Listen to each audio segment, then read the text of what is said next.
बच्चों, आप सभी लोगों ने पेपर दे दिया है और पेपर देख भी लिया है। तो क्या एनटीए ने बच्चों के साथ चीटिंग की? क्या एनटीए का सारा फोकस इस बात पे था कि किसी तरह से नीट का पेपर करा दिया जाए? क्यों? क्योंकि एनटीए का फोकस इस बात पे बिल्कुल नहीं था कि यार पेपर अच्छा कराया जाए। यदि ऐसा होता तो बच्चों के साथ इस तरह से चीटिंग ना की जाती, उनके मेंटल स्टेटस को इस तरह से, ठीक है, ठेस ना पहुंचाई जाती। क्या है, मैं एक एक करके बातों को डिस्कस करता हूं और साथ में एनटीए से कुछ क्वेश्चन भी पूछूंगा और उनका क्लेरिफिकेशन भी मुझे चाहिए और बच्चों को भी चाहिए, क्योंकि बच्चों के मेंटल स्टेटस से लगातार खेला जा रहा है। जरा बच्चों, आप एक एक करके इन बातों को समझो। देखिए, केमिस्ट्री का पेपर आपने टफ दिया। आप लोगों ने केमिस्ट्री का पेपर दिया है, आपको पता है कि केमिस्ट्री का पेपर टफ की ओर इंक्लाइंड है, मतलब टफ है। फिजिक्स का पेपर भी बहुत टफ है। अब एक पेपर में आपने दो पार्ट टफ कर दिए। 45 क्वेश्चन केमिस्ट्री के हैं, उनमें भी बहुत सारे टफ क्वेश्चन हैं। 45 क्वेश्चन फिजिक्स के हैं, वो भी बहुत सारे टफ क्वेश्चन उसमें डाल रखे हैं। बायो का पेपर इजी और लेंदी डाल रखा है।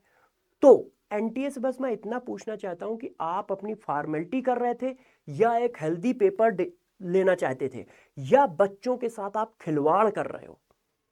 क्योंकि बच्चों के मेंटल स्टेटस से नहीं खेलना चाहिए। भाई, आप ये तो बताओगे ना कि यार बच्चों, हम आपसे इस लेवल के आपके आसपास का पेपर लेंगे और इसमें 20 से 30% का वेरिएशन करेंगे, मतलब एक अपनी थीम तो सेट करोगे।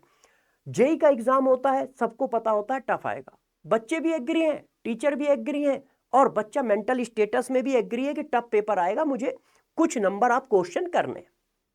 यूपीएससी का एग्जाम का पैटर्न फिक्स है कि हाँ भाई ये चीजें आएंगी।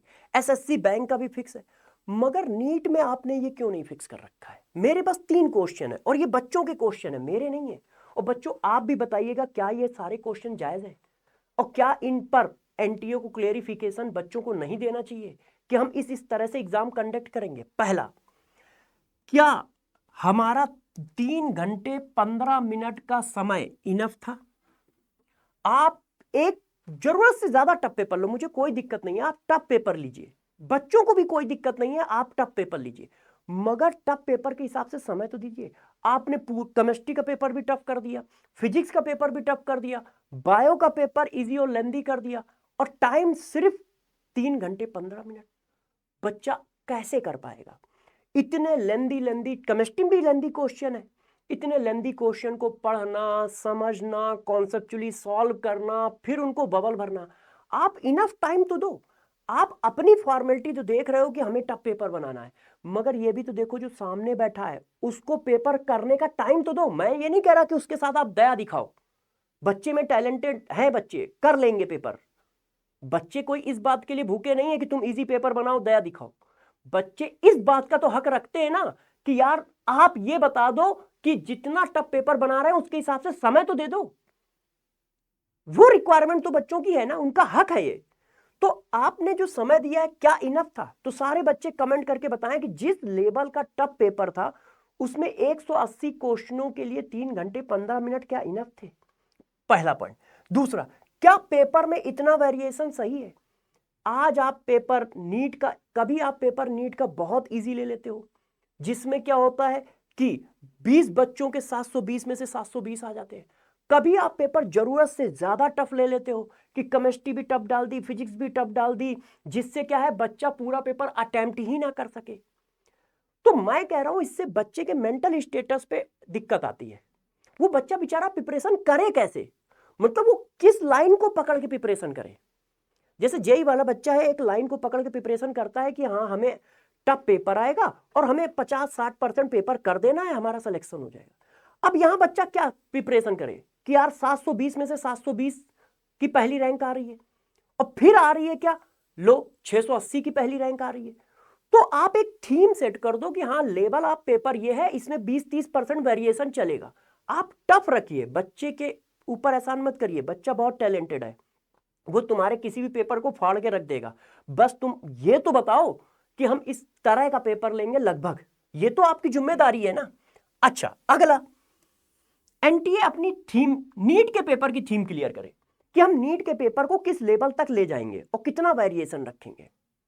जेई के पेपर की क्लियर है। कोई बच्चा कहता है आके कि जेई का पेपर कितना टफ आया? नहीं कहता है। क्यों? उसको पता है जेई एडवांस का पेपर है, टफ आएगा, और वो अपना देता भी है और सेलेक्ट भी होता है, सेलेक्ट भी होता है।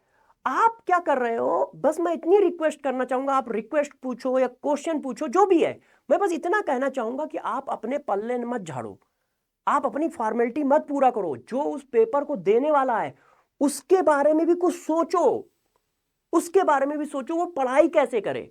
तुम ये तो बता दो कि पेपर का लेवल क्या रखने वाले हैं, उतना तो टाइम तो दो जिसमें वो आपके टफ पेपर को भी सॉल्व करते। मैं कह रहा हूं एक बच्चा जिसको 180 में से 180 क्वेश्चन आते हैं, आपने इतने टफ दिए हैं, मगर क्या उतना समय दिया है कि उसमें वो कर पाए? अब कह दो यार टॉपर कर देगा, तो भाई क्या तुमने टॉपर के लिए पेपर लिया? 24 लाख बच्चे क्यों बैठे हैं? क्यों बैठे हैं? तो आप सारी चीजें बस क्लियर कर दो, बच्चे कर देंगे पेपर। बच्चों पे हमें भी विश्वास है और बच्चों को खुद भी अपने ऊपर विश्वास है। तो इन 3 चीजों को जल्दी से आप क्लियर करें। और बच्चों, आप सारे बच्चे कमेंट करके बताएं क्या ये सारी सही बातें हैं, है ना? क्या ये सारी सही बातें हैं? और हैं तो आप जल्दी से कमेंट करके बताइए। और साथ में नीट 2027 के बच्चों को मैं आगाह कर दे रहा हूं कि भैया इनसे सीबीटी ना हो पाएगा, और यदि हो गया तो ये बड़ा रायता फैलाएंगे। तो हम लोगों को बहुत अच्छे से तैयार रहना पड़ेगा नीट 2027 के सीबीटी पेपर के लिए। कुछ भी हो सकता है।